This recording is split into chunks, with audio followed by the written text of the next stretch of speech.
morning, everybody. Time now for Around the County, brought to you here on WBRT each Tuesday at 11 o'clock. And we want to thank the sponsors for Around the County. They include Bardstown Mills and Area 1 Realty. Joining us in the studio today is Judge-Executive Tim Hutchins. Good morning, Yeah, sir. good morning, Ross. Another rainy day, looks like, but after today, it's supposed to clear out, be a little cooler, but it's supposed to be a little nicer, I think. Yeah. Well, actually, yeah, it'll be nicer.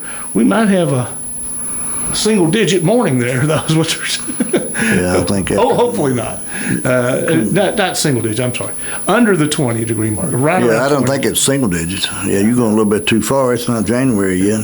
Yep. But anyway, thanks to Bardstown Mills and Area 1 Realty for sponsoring this show and try to bring as much information we can to the public every week. The 348-2222 is the number here to call and or text. 348-2222. My number is 502-249-0816. 249-0816. You can text me also. So anyway, here we go. It's been a lot going on again, but it seems like the holidays is coming. Hopefully everybody can get a little break and maybe relax with their families somewhat. So you met last week, I think, after it was an evening meeting last week. We had it. That's correct. That evening meeting and Or the last meeting, I should say. yeah, our last fiscal court meeting. We meet again next Tuesday at 9 a.m. So yeah, it was nothing major on our agenda, mainly routine business. We did have one lawsuit that we had got sued by just say Springfield Laundry at our landfill. They claimed that we didn't damage the uniforms. We switched companies a couple of years ago and saved the county a lot of money on our uniform and rugs and so on. So they filed a claim against us. But anyway, we ended up settling that for about $6,000, and then plus we got a bunch of used uniforms in that agreement. So I got that settled and behind me. So that was nothing major, but it was a headache I want to get rid of. So The phone number, 348-2222, and we can take a phone call, or you can get a text to that number by adding a 502 at the beginning. Ross, we want to talk about the holidays a little bit more, and you have the list. The day after, well, let's see, what is the day? Today's Tuesday, right? Mm-hmm. Thanksgiving is on Thursday, and just try to remind everybody, there's a lot of safety notes all over the news everywhere, so be careful driving. I hear it every year. It's the most traveled holiday of the year, and so there's a lot of people driving, and safety's important, so we're just going to remind everybody, just look out and watch out and see what's going on. We got, especially when you get into downtown here, on top of that, a lot of tourists and people traveling, a lot of locals, not just tourists, shopping downtown and so on, and you have to watch these crosswalks and people are on their phones. Yep. And texting or whatever they're doing. So, I damn near got hit myself it's been a few months ago now, really, really close. And whoever it was, I don't know, I kind of knew who it was. But anyway, they was on their phone coming around that turn, and it almost got me. So, you got to be careful. As of now, the law in Kentucky is no texting. Senator Higgins pre-filed a bill that would make using a cell phone for communications while driving would also become against law. He pre-filed a bill, Jimmy did? He's got that one, yeah. I haven't seen any of the pre-filed bills. I've met with Senator Higgins this week. Actually, I met with him twice in the last couple of weeks, and I haven't seen that bill. I guess their goal is we got the press release on it from the NRC, so. I guess their the intention of it is to go hands-free. Go hands-free, yeah. Yeah. And it can become a habit. I'm not going to say that I'm not on my phone driving, because I have, probably way too much, but I don't do any texting on it. I try and definitely and tell the kids and grandkids don't do it, because, well, it just can become a habit. You go back and you think about these cell phones, and don't know, it seemed like yesterday really, but when we didn't have those cell phones and people would call and you'd answer the phone at home and leave a message, and you had your map, and you was going to wherever you was going. Now I think just about everything we do is on that dang on phone. And I went to Louisville yesterday. I met with some, I'm going to get into that a little bit too here in a minute. Actually, it was, well, I don't want to use the word lobbyist because people frown on that word a lot, even though there are a lot of good lobbyists that educate you and explain. And so this girl's and her team is actually helps write grants. And I went to met with them. But anyway, going to Louisville, oh my goodness, traffic, and if you're not used to it every day like me, don't drive there very much.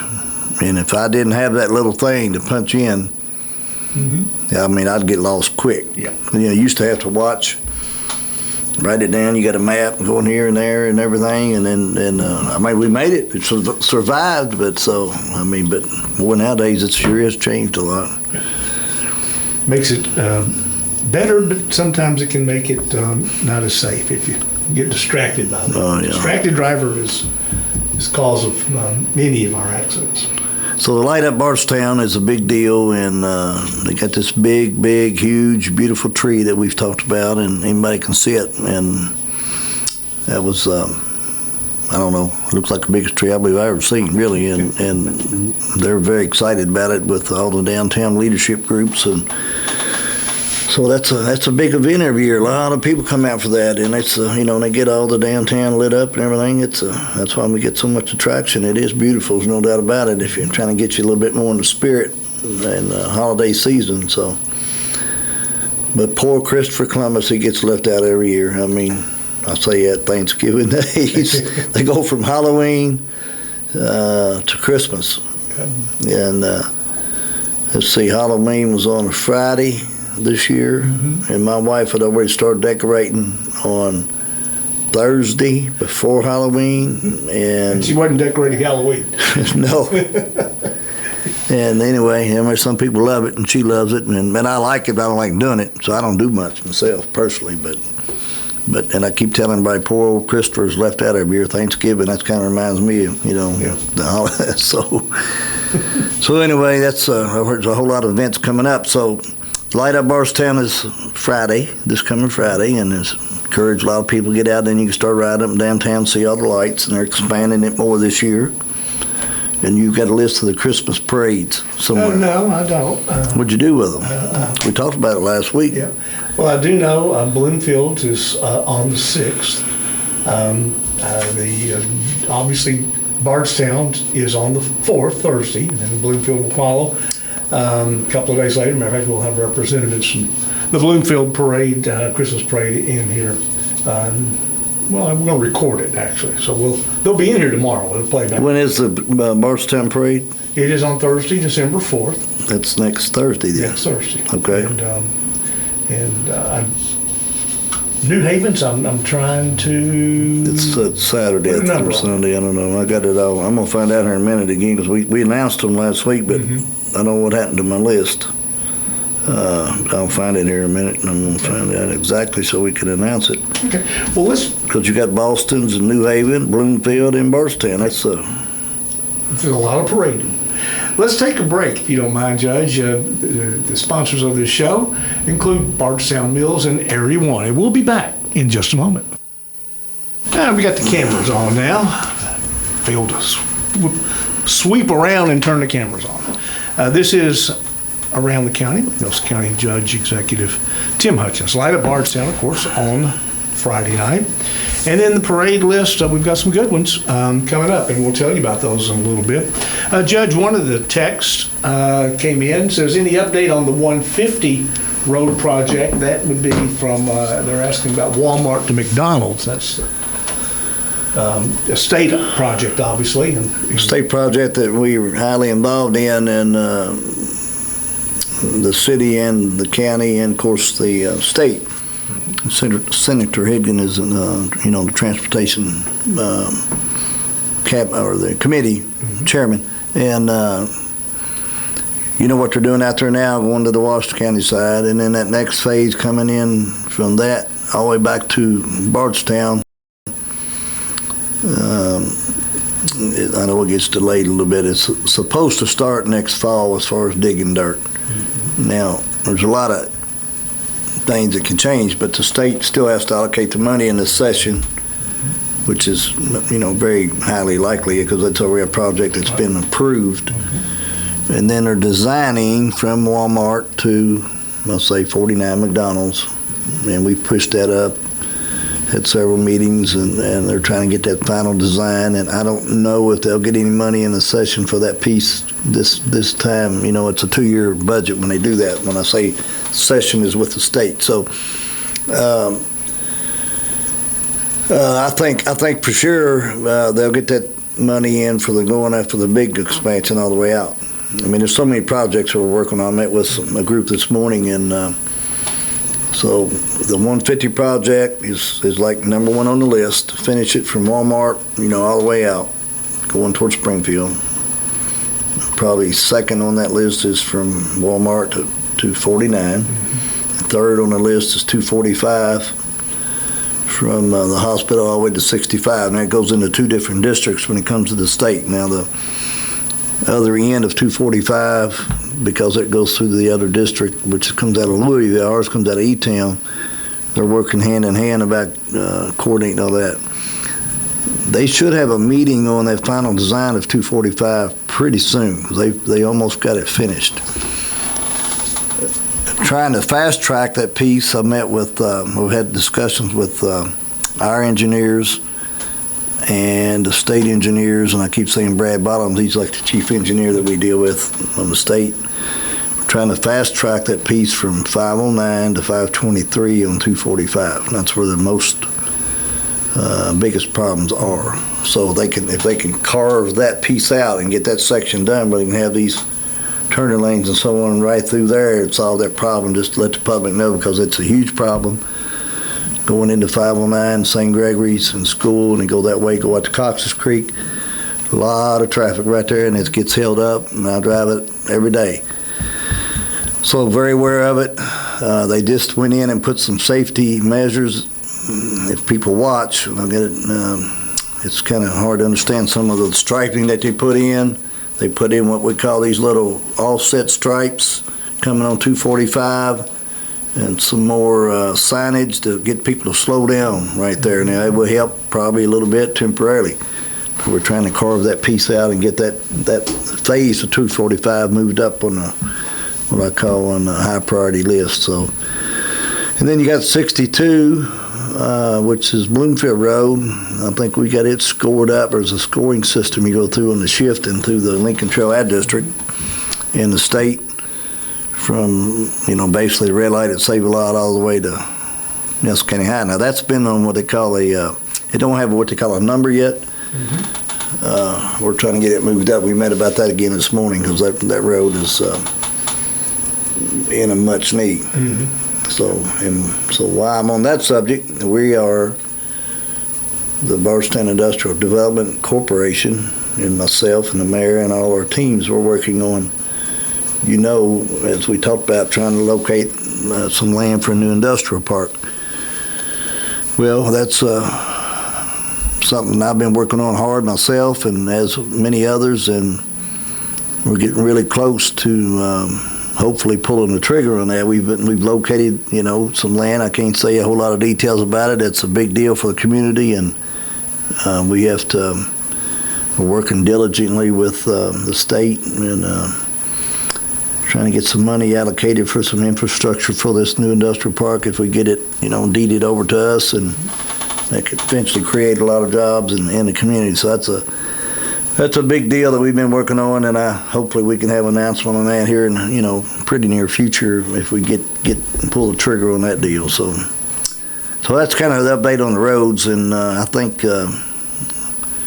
most of our rural secondary and roads and all that, we've got most of them in pretty good shape. So blacktop list, that's an ongoing thing, maintenance and so on. So it's we turned in a lot of money on blacktop wish list and bridges again this time. I feel pretty good about it, really. On the industrial park, the current one is pretty much full, right? I mean, There's actually 4 tracks left for sale. 2 of them are under contract, the bigger ones.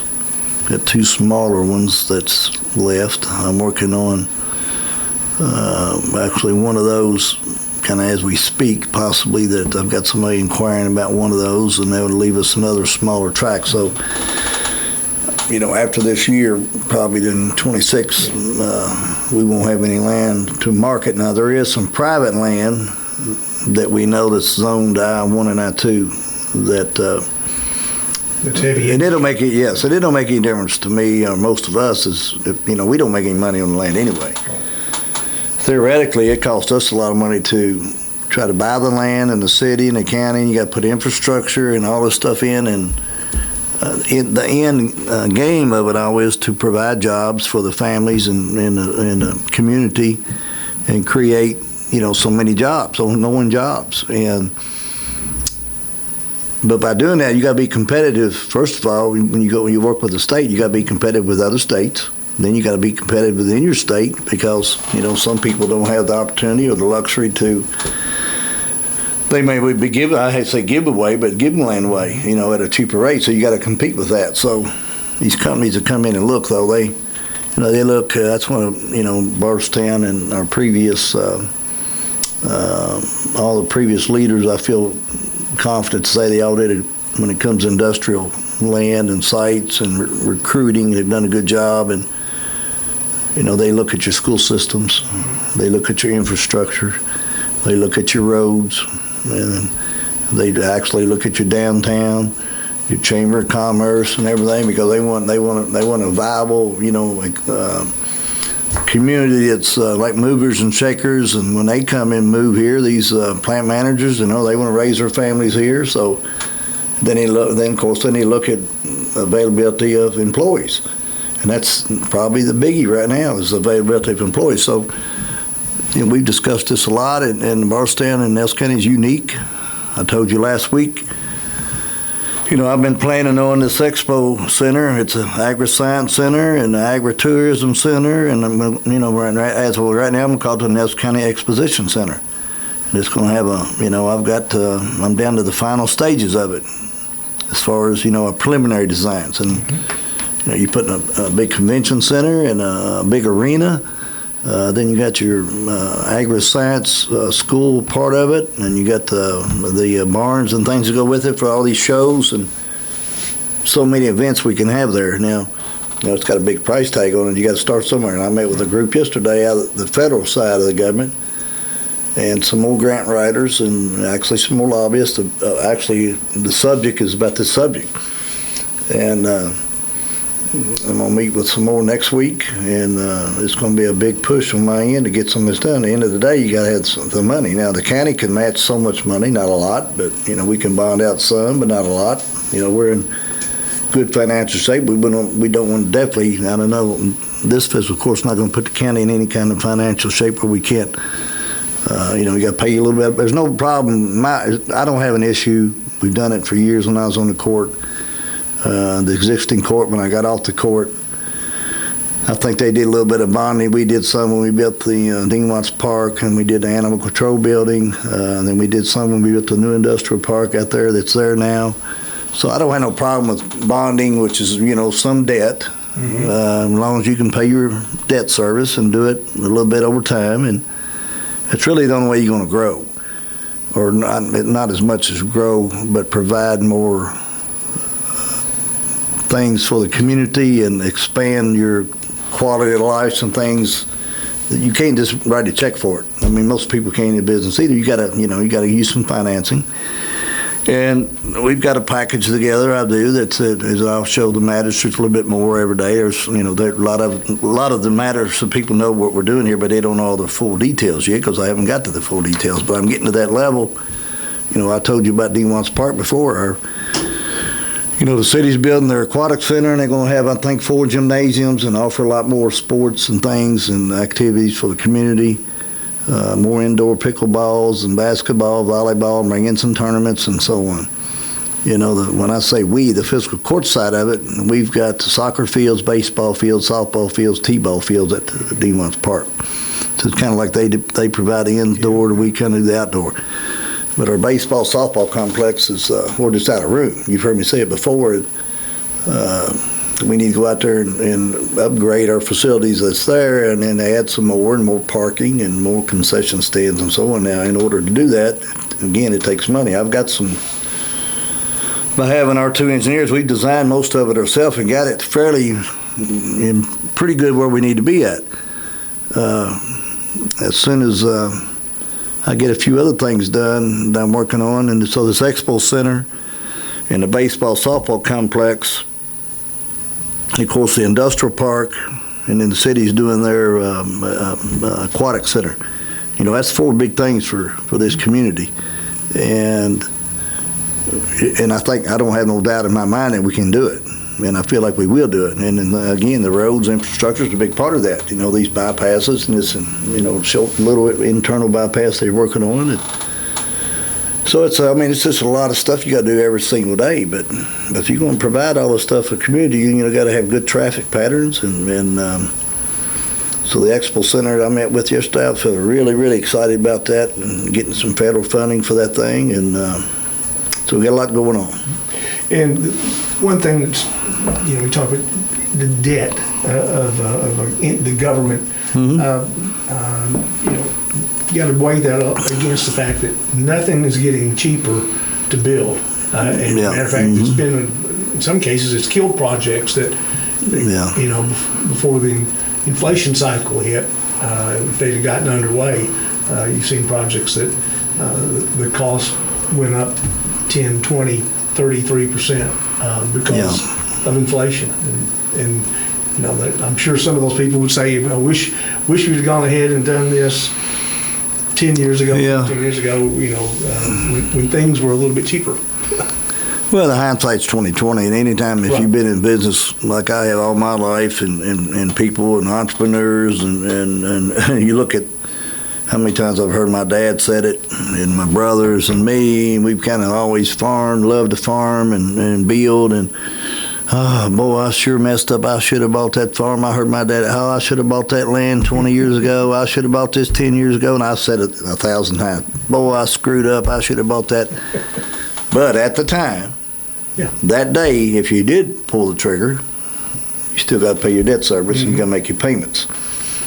And you can't live on what I say, when equity or whatever, you can't live on the increases of the value of the land. You got to have cash flow to make your payments. I don't give a dang. I mean, that's why you see so many places that don't survive, a small business, especially restaurants and stuff, because you still got your payroll, overhead, insurance, and so on. So you still have to make those payments unless you got a lot of money laying around in the bank, which most people don't have. And I use the same example as when, this county has zero debt, okay? Unlike a lot of counties. But our fiscal court and the previous court before me and the court when I was on it as a magistrate, we were very conservative in spending and watching our debt service and everything. But again, if you have a limit, if you're going to do some things, you're going to have to incur some debt and do some bonding to do it. But like a house, I say, you go out and buy your first house or two, you're gonna live with your mom and dad the rest of your life, or you're gonna go out and get a note in your job and start, you buy your house on a 20-year note, 15-year, 30-year note, whatever you got to do. So usually you got to have some, even all the businesses, 99% of the businesses got some debt, so you just don't have a bunch of cash laying in the, hell, you've been around a day or two, so it's So we're positioning ourselves, and we're in really good, solid financial shape, and get this courthouse remodeled. It's getting closer. In about another 6 weeks, we'll be in there, I think, and have all that done. We spent quite a bit of money on that project and several other projects we've done in the last, since I've been here 3 years, bought a lot of equipment and positioning ourselves where we're in pretty good shape. So just got a lot of things coming up that I think we can do for the community, and so I feel good about it. Courthouse, noticed this morning, it probably was yesterday, but it looks like it's gotten the outside cleaned up and ready for the holidays. Yeah, Randy Mauser, she's the Main Street girl downtown, and I've known her for a long time, and all the employees what I say downstairs, they're not downstairs right now. They're scattered everywhere, but I've built a good relationship with all of them and try to support them as much as everything we can do. And they put that big tree up, and she sent me a text, Tim, can we get rid of that big orange fence? And the big orange fence, and Lisa and Stacy, and I said, I don't know, it's a safety thing. And then, so they were drywalling. Yeah. It was week before last, I think. Maybe last week they were finished. We knew they was going to finish the drywall. That's why we had to leave that dumpster in there, because just about all the demolition part is done now. So we got that orange fence and safety fence, and then the dumpster, it was on what I call this, well, looking back up to it, the main courthouse would be on the right side coming in. So I told Randy and them, I said, we'll take it off the front, make sure the front looks good and clean. So then they moved the side over here. They got it cleaned up, I don't know, 3 or 4 days ago. So I called Randy, I think it was last Thursday or Friday. We had a meeting. No, we had a dinner. We were in CETA and BIDC dinner and all this stuff. And they was talking about, it looks so much cleaner. And so I called her, I said, yeah, I got some, good news and bad news. I said, the good news is, we're remodeling, everything's going forward. The bad news is I got to put that fence back up the day before Thanksgiving for safety reasons. I ran the whole courthouse. She said, I thought she's going to die. So I was just joking with her, and I said, no, there you go. So anyway, it's going to look good. That's going to, turn out pretty good so far. I got these dates here, Roth. Before we go there, let's go to the inbox on the text. Somebody is wanting to know about is there a maximum number of cars that somebody can have on property? And I'm assuming they're talking about cars maybe that aren't running, that have to be considered junk or a nuisance. Yeah, there is, and they need to call. Well, whoever this is, my number again, 249-0816. You just text me, and I'll get you to the right spot. That's the best way to do it. Or call me on that number, text me, and then I'll get you to the right office. And no names ever is brought up when we do these, so don't worry about that. And that's what I changed for sure when I came in. There's no names mentioned anytime the people's got a nuisance they see or whatever and they're concerned about it. But there is a limit on cars and junk cars and if they're not running and on and on and on. It's hard to it's a tough one to enforce, really, but we've done a good job, and the team we've got down there now has done an excellent job, and I feel good about it. So, but yes, the answer is yes. Another text says, do you know if AT&T is finished on the end of 245 end of Lutheran Church Road and adjacent streets? They're calling about the flag markers that are in their yards. I guess that's marking underground wires. I don't know the answer to that question, but I will tell you this. They do locates, and I've done a lot of them because I've done a lot of construction over my life. But there's a lot of times they'll go out and flag a lot of places that maybe it's not needed because they don't know the exact route, because it's a third-party company usually does the flagging. And I don't know about this case, and I think you have to leave them up for, and they can look at 811, look at the bylaws. I think you got to leave them up for 14 days. I'm not 100% sure, whoever this is. But after 14 days, you can remove them. Because I have had people call me, and I have had some stay up for months. And I said, well, no, you don't have to leave them up for months. People call and complain about mowing the yard, and you hit the wires with a mower and throw wires, dangerous, putting their eyes out and stuff like that. So I can't answer that question directly. But again, if they text me at 249-0816, I'll get you a direct answer if you can't find it, whoever this is. And you mentioned the 811, which is the before. If they go to 811, there's probably got some data on there that tells you what you can do. I mean, if you go on that site, what's it called before you dig? So One more here before we give a little list of parading. Says, I have a slight request.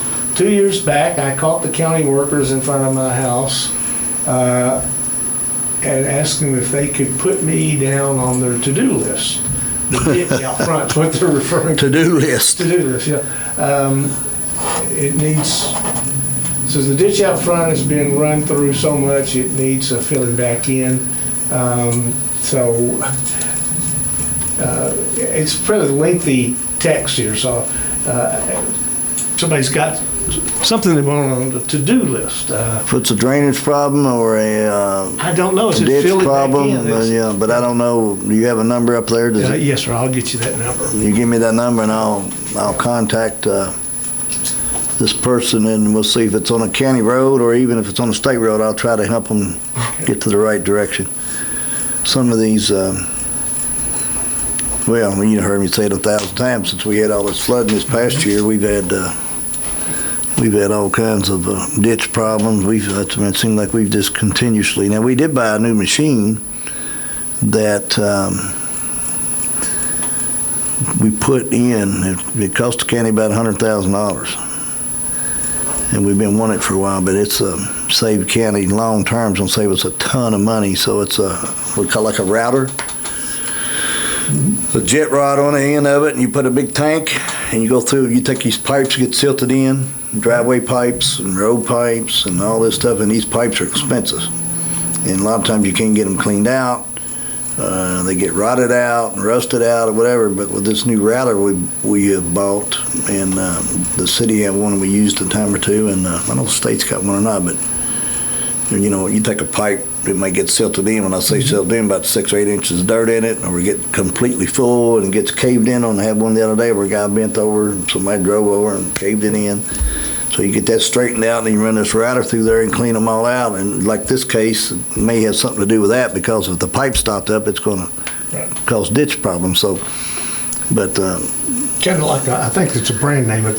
You got a big roto-rooter, huh? Is that? Got a big rotor, yeah, but it really has. It works so good, and then it saves us. It saves us a lot. It's going to save the county a lot of money over time just by doing it this way. And is it the property owner's responsibility if they're, I'm going to say, on a county road and they do have pipe that goes under? Yeah, not really. It's the county's responsibility, or city. Technically, if that pipe gets stopped up, it's our responsibility to take care of it. Now, there's a lot of ifs and ands there. If they go out and try to fill their own ditch in because they don't want to mow it, or they don't want to weed eat it, or if they go in and they fill it in over the ends of their pipes, let's say, for example, and don't tell nobody. I mean, there's a lot of things that can happen. Yeah. Most people's got enough common sense; they won't do that. But like I say, it's the county's responsibility and the state's really, when it comes to those roads and pipes. But if you went and replaced all the pipes around, talking about a lot of money. Yeah.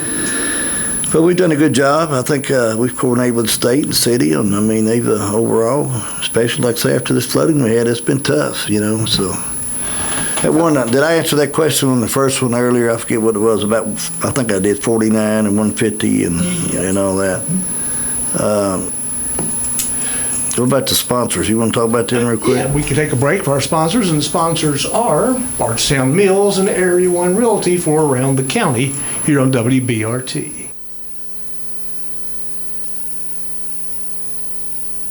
We are back, just about the time I get the phone on the air, my phone rings. It said alpaca socks. I never heard of alpaca socks. I was going to ask you if you have it.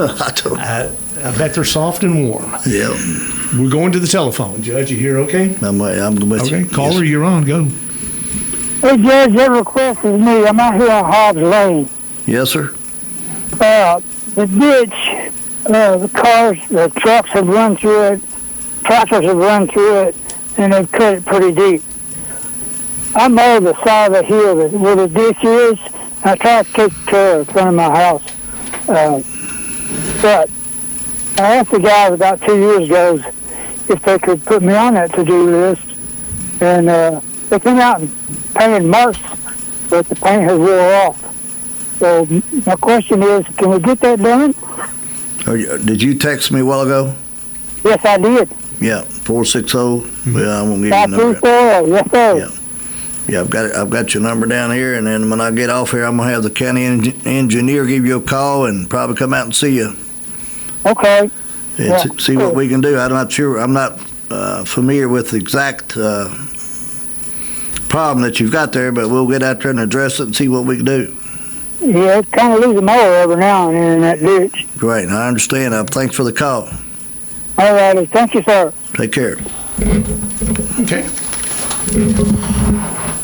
So that caller was in regards to that text and on the to-do list. To-do list, yeah. That's what I call them. What I do. Imagine you've got a long to-do. Well, I call my girls, and because Carol's in my office, and she's my assistant, and then of course Rhonda's the treasurer, and then I have Madison is one of the receptionists and helps us do all these open records, and then Catherine got her so busy. I swear it's crazy. And then Brad Spalding, Brad Metcalf, and Brad Metcalf's the EMA director on top of everything else. Brad Spalding, I got him doing so much. He's a county engineer and runs the road department, but I'll tell you, so I write, and a lot of times I'll work later, and everybody's gone or whatever. I always write, I handwrite. I don't do much of this typing stuff, so I handwrite, and I put on there love notes. So I send them, so I'll take a picture of them, and then I'll send them to you. Here's your love notes for the day, and instead of, pretty funny, really. And you've been doing that for a long time. Yes, I have, yeah. Judge, tell us, I saw some machinery moving yesterday, I think you called it the inside bypass, or the one that's over. The bypass there is, there's some good things happening on it. So okay. I drive it pretty often, even though it says no traffic. I put my flashing signs on, so I go. But anyway, they got a lot of it striped now, and then the word I've got is they're supposed to have the bypass open December the 1st. I don't know if it's official or unofficial, at the Boston Road end. Uh-huh. They're still working on the 245 design end, the word that we have. I don't think it's official, but that roundabout, they talking about building out there, and because that would happen this coming spring and so on. So we've got they're working on that diligently. So one thing they didn't have is, I got involved in it, and I don't know why, but they didn't. So anyway, street lights is very important to me. Mm-hmm. And we started that program slowly over the years back when I was a magistrate, and we put in so many street lights, per magistrate district at the intersection of roads, main roads, state roads, county roads. So then when we had the ARPA fund program that I did a year and a half ago, and we put this bill together, a package, and part of that was taking some money we saved out of those phone lines. I forget what their number. It was like paying $93,000. It was 8/12s. It was 93. We got it down. We saved about $60,000 or $70,000 a year by changing our phone systems out, and we took half of that money and going to pay for the lights, electrical bill. So anyway. Well, I think in that package we had like 150, 60, 70 more streetlights around the county. We haven't got them all up yet because they're waiting on some posts, but they got a lot of them up. And I tell you what, that's a safety thing. And so the new bypass, you take Templin coming from what I call, used to be Holt's Campground.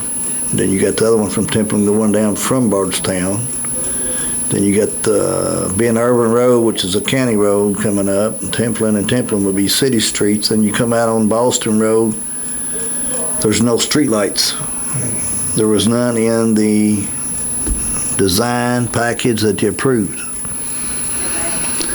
So, I'll just be flat. I wasn't too happy about it. I don't know why they didn't do it, what happened. But so I worked with my Brad Spalding and Brad Bottoms at E-Town, And I had the mayor and myself, we wrote a letter to them, so they're gonna put these streetlights up at no cost to the city or county, which is a big deal, a huge deal, because you got to put these breakaway poles when you're on state right away. You got to put what they call a breakaway pole. So somebody hits a pole, they kind of just fall apart. They're like, I don't know, $30,000 a piece just for the pole. So we had an agreement with the state that they're going to put all those street lights up at no cost to the county, and then they're going to actually put solar on them. They got these new solar ones work pretty good. So the city and the counties agreed to take over the maintenance of them once they get installed. So I was happy about that. Now it's going to be 2 or 3 months before they get them up. That's the thing. Everybody's got to drive slow and safe and be careful. And they got some flashing signs we had them put up going off Templin on both ends, so everybody knows that they're going to be you have to stop at the stop sign.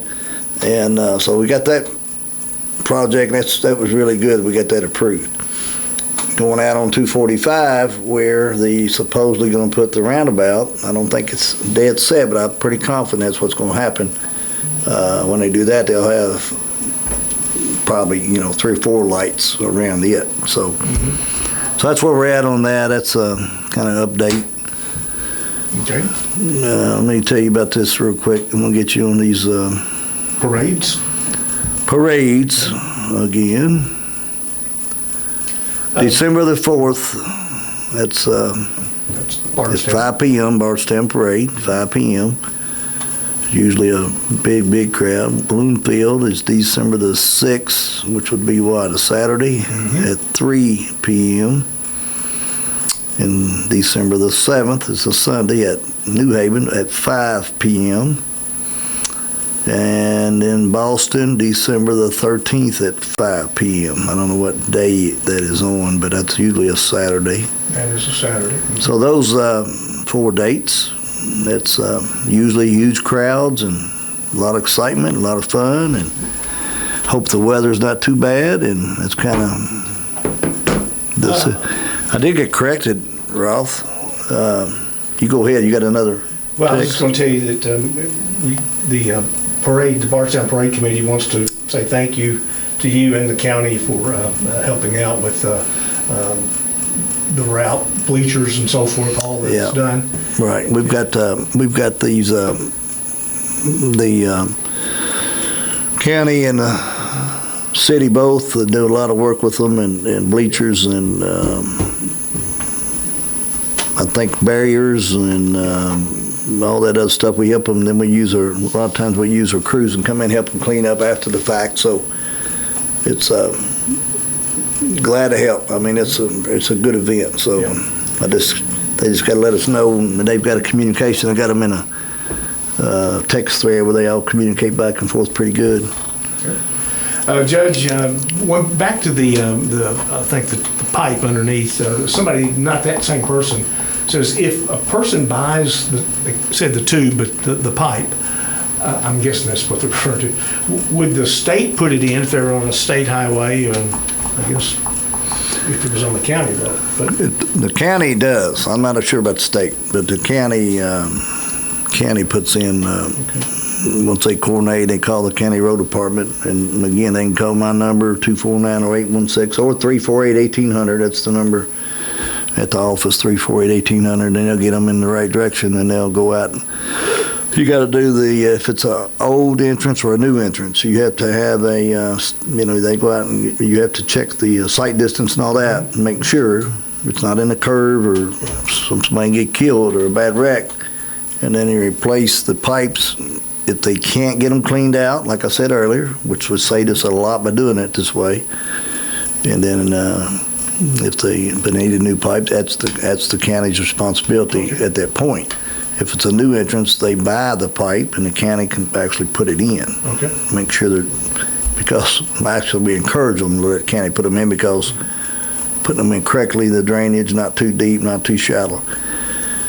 But I'm not 100% sure about the state. I don't think the state does. I think you got to put your own in. But if they call that number, and I can get them the right direction and find that out. Next call or text, is Bernheim getting ready to close Harrison Fork Road? No. Okay. I'm assuming Harrison Fork Road is in Harrison Fork Road is in Nelson County, and it goes through, and then Burnham, and then goes through into Bullitt County, back in Nelson, back in Bullitt. Okay. It goes all the way out toward the Boston end. Okay. Now, whoever this is, I don't know, have not been contacted, I haven't been told, asked, anything. Years ago, they tried to do it, and legally, as far as I know today, they cannot do it unless everybody signs a letter that lives on that road and agrees to it. And as a county judge, I'm not going to agree to it, because there's more people drive through there than what you really think, and it's a good safety measure for emergency services in case there's a disaster and so on. So a lot more to it than just trying to close the road. Okay. But not to my knowledge, I haven't heard any of that. Another text says the turning arrow doesn't stay on green long enough, and they're referring to, I believe, 3rd at 245, which is not a county road, but and that's state transportation. Cabot would be who you need to contact them. And it doesn't say which direction. Well, it is now. I don't know which direction. There's 4 turning arrows. Well, whoever this is the one coming, and I did call the state on this one, and they changed it, or I asked them to look into it. The one coming on Louisville Road, back toward Bardstown, and you got to take a left on the bypass. I had multiple complaints about that, and I went out and checked it myself several times, and it got so bad that, you know, there's a turning lane, and then it was backing up so bad, people was way out in the driving lane because it was so short. Oh, short, okay. And people, what it was, these people was coming from that way. You wouldn't think it's as much traffic, but picking their kids up and stuff from school, and that was a problem. And now they did change that. Now unless this went changed back, I don't know if how long this has been going on with this one, but they did correct that and made it longer. And I don't know if there's another one, but they can call 348-1800 and get a hold of me, and I'll talk to them just to see if there's something, you know, because tweaking these lights, it is important. I mean, you can look around and drive around and see, but in most cases, they're like me, they're in a hurry and they don't have any patience. So we all have to learn to have a little bit more patience, and I don't like to wait too long at all. So, but there is some lights that, like I say, tweaking them just a little bit it really helps. I mean, just a few seconds in traffic patterns. And you know, the state don't have enough, again, people and time to go out and just sit there and physically look at everything. They do. I think they do a pretty good job. But I mean, it's a tough job. I'm gonna tell you something, Roth. Tell me, Judge. So I got corrected. Okay. I'm not going to say who corrected me, because I use that old saying all the time. I said, poor Christopher Columbus gets left out after Halloween, and everybody goes right into Christmas, and da-da-da-da. And I've heard it. They told me this before. Well, he didn't come in here during Thanksgiving. So the terminology, right? Yeah, he came into the Caribbean somewhere. So, how Columbus and Thanksgiving are not related, okay?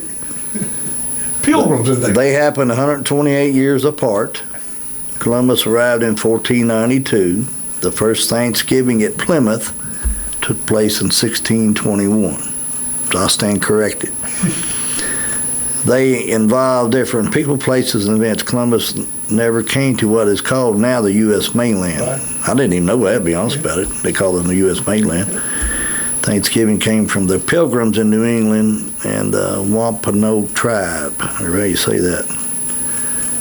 So why does people link them together? They were both made into American holidays in 1800s for nation-building reasons, but separately.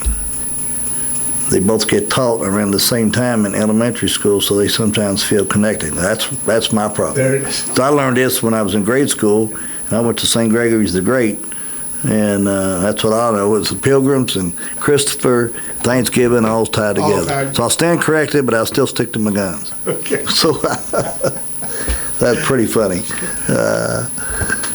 So, coming up, do you have any Thanksgiving wishes? You've spread some Yeah, you know, just some talk today. Not talk, but well, there's a lot philosophy. there's some. Yeah, that's what I want to get on your early morning radio show when you have all these people and ask them a question, because I would flunk every one of them because I'm not a historian.